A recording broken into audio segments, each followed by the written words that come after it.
Coba bayangkan ada sebuah perang yang berskala nasional, yang dimana ada tentara veteran Perang Dunia Pertama dengan strategi militer tingkat tinggi dan senapan mesin yang begitu canggih.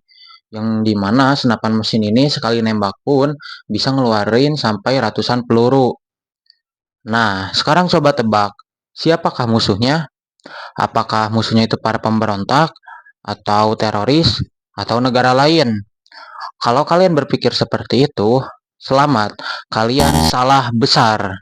Musuh yang dilawan oleh para tentara yang begitu gagah ini adalah sekelompok burung yang berbulu tebal, tidak bisa terbang, dan berwajah yang polos tanpa dosa. Ini bukan cerita fiksi komedi dan ini bukan dongeng belaka gitu. Ini adalah kisah nyata yang terjadi pada tahun 1932 di Australia yang dinamakan sebagai Perang Emu. Sebuah momen langka di mana militer sebuah negara adidaya kalah mengenaskan melawan kawanan burung. Kalau kalian penasaran akan ceritanya, tonton videonya sampai habis.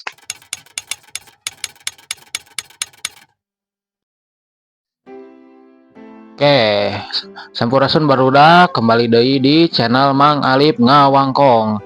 Kali ini kita akan ngebahas mengenai Perang Emu atau ya Emu Wars yang terjadi di Australia pada tahun 1932. Oke, jadi langsung aja lah ke kisahnya ya. Nah, kisah ini itu dimulai pada tahun 1932 di Australia bagian barat. Saat itu dunia sedang dilanda oleh krisis besar, yaitu Great Depression atau depresi besar. Great Depression ini menyebabkan ekonomi dunia itu merosot. Banyak orang-orang yang kehilangan pekerjaan. Dan para petani di Australia ini dulunya itu mereka mantan veteran Perang Dunia Pertama yang sedang berjuang setengah mati untuk menanam gandum demi bertahan hidup. Pemerintah pun berjanji gitu kan akan memberikan subsidi gandum bagi mereka. Tapi masalahnya boro-boro dapat subsidi. Masalah lain pun itu muncul, yaitu munculnya dari alam liar. Nah, memasuki musim kawin sekitar 20.000 kawanan burung emu itu bermigrasi dari wilayah pedalaman menuju kawasan pertanian di Champion. Bagi para emu, ladang gandum milik petani ini ya bukan cuman sekedar ladang gandum biasa gitu kan. Ini ibaratnya itu adalah pemandangan indah yang dimana seperti menemukan harta karun. Nah, terus ya, emu-emu ini tidak hanya menghabiskan gandum, tapi juga merusak pagar pembatas. Akibatnya, banyak kelinci-kelinci liar ikut masuk dan makin menghancurkan tanaman. Dan petani pun ya udah jelas gitu ya, stres gitu kan, frustasi gitu kan, hasil panen mereka yang udah capek-capek ditanam gitu, hancur gitu kan, gara-gara burung emu ini. Dan kerugian pun melambung tinggi.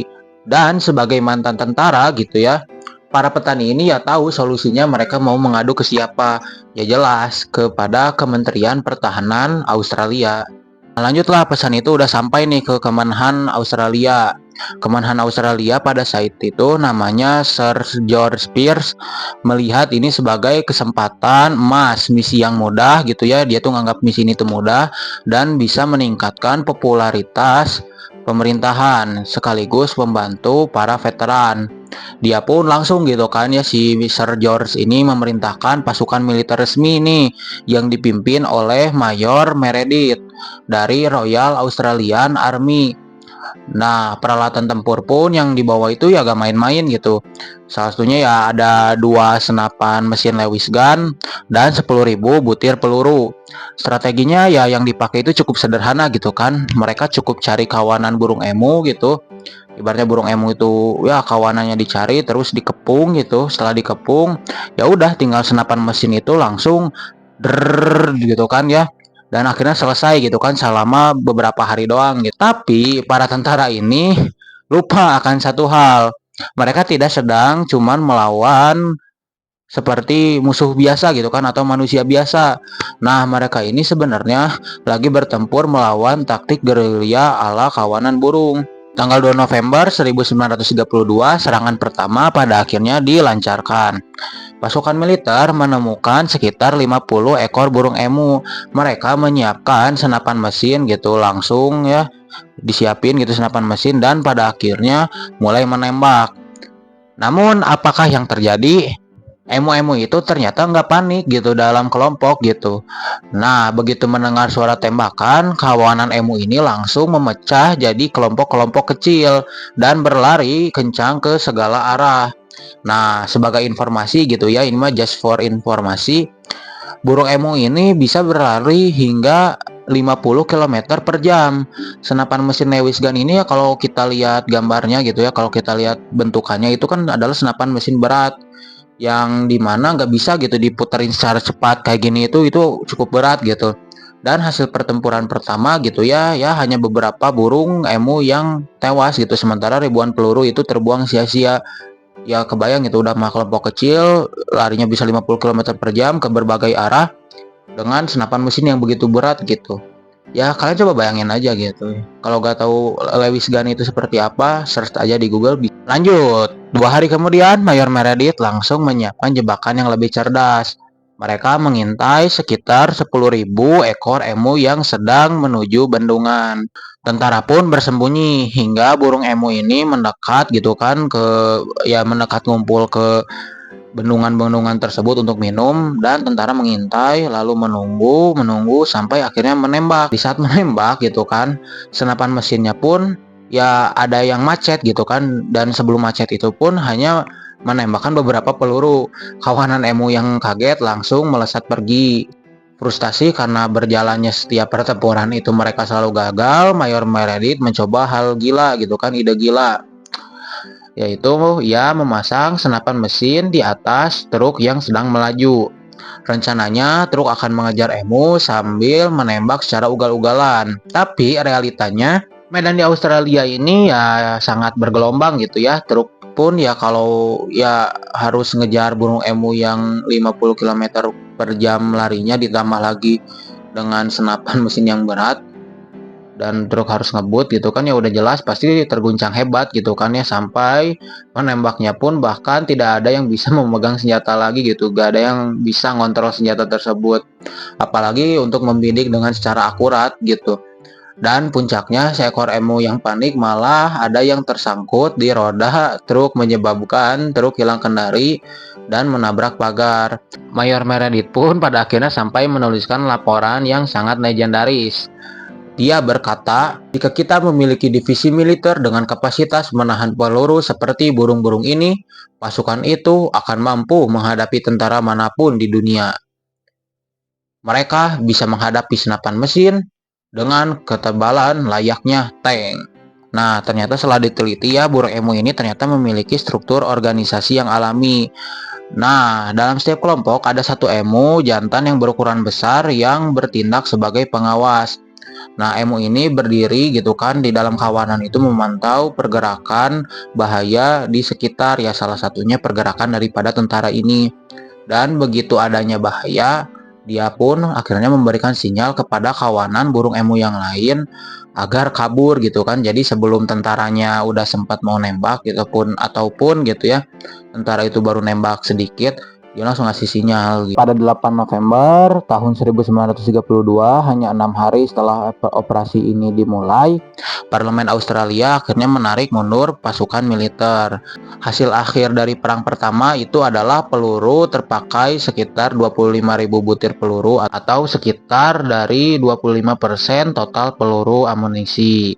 Korban di pihak emu pun diperkirakan hanya sekitar 200 hingga 500 ekor. Korban di pihak tentara itu tidak ada yang terluka secara fisik, tapi harga diri militer mereka ya hancur gitu ya. Ya coba aja bayangin gitu kan, kalau kalahnya lawan negara lain gitu kan, ya oke lah gitu ya, ini kalahnya lawan seekor burung gitu kan, sangat amat tidak masuk akal gitu. Dia masa saat itu pada akhirnya menjadikan pertempuran ini sebagai bahan tertawaan atau bahan lelucon. Bahkan ada yang mengejek gitu ya di ruangan sidang itu ya, diketawain dan bertanya juga gitu di ruang sidang itu. Ada yang bertanya seperti ini nih, apakah ada medali emas untuk kemenangan para kawanan burung-burung emu ini. Anjay. Meskipun sempat ada pertempuran babak kedua, tapi ya beberapa minggu kemudian gitu ya, babak kedua ini yang menghasilkan korban burung emu lebih banyak, tapi tetap saja kawanan emu memenangkan perang ini secara strategis. Sementara pemerintah akhirnya sadar bahwa menggunakan strategi militer untuk berburu burung itu ya termasuk keputusan yang sangat bodoh gitu ya. Dalam sejarah memang bodoh gitu ya. Pada akhirnya bagaimana cara pemerintah Australia benar-benar menyelesaikan masalah emu ini? Ya, bukan dengan bom, bukan dengan tank, tapi dengan membangun pagar kawat pembatas yang kokoh dan memberikan sistem imbalan atau bounty kepada para petani lokal.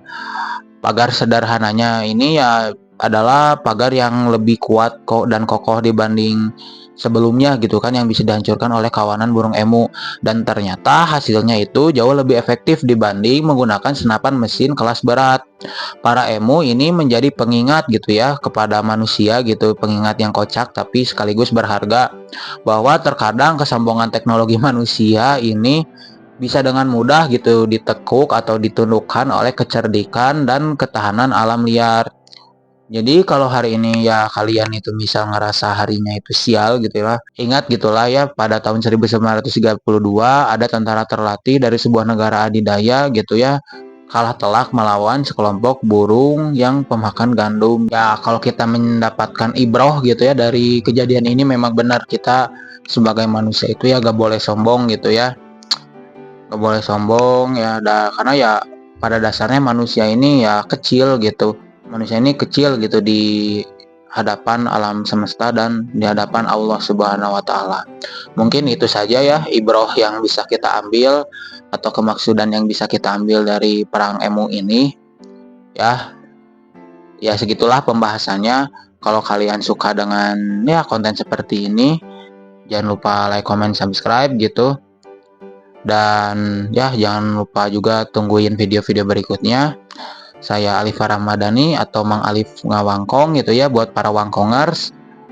Sampurasun, hatur nuhun tos nonton napi tamat. Wassalamualaikum warahmatullahi wabarakatuh.